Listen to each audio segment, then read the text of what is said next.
Hello everyone and welcome back to my channel Edmond Mendaros at sa video ito ay i-guide ko kayo on how to charge Samsung Galaxy P3 smartwatch. So sa pag-charge naman ay napakasimple lang.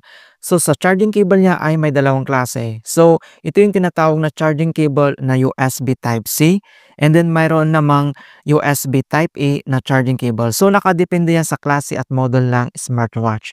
And then dito naman sa kanyang charging adapter, so dapat magkatugma po sila doon sa cable. Ayan, so since ang Galaxy P3 ay Type-C po siya and then same naman dito sa kanyang charging adapter. So ang gagawin mo lang, i-connect mo lang dito yung kanyang cable dito sa adapter. Ayan, and then ipa-plug lang natin. So kapag na-plug mo na siya and then dito naman sa ating smartwatch ay makikita mong may dalawang bilog na yan. So kapag tinap mo dito at mali yung pagkatap mo, ay hindi po yan talaga magtutugma yan guys. So makita mo na kasi may magnetic kasi yan eh. Ayan, hindi siya nagtugma, hindi nahanapan mo siya ng magandang position. So ganito, so itatap mo lang ganyan. Ayan, so naglapat na siya, so saktong-sakto na. And then makikita mo guys na nagcha-charge na yan. Ayan, so ganun lang po kasimple lang talaga kung paano mag-charge o paano natin i-charge yung ating Samsung Galaxy smartwatch.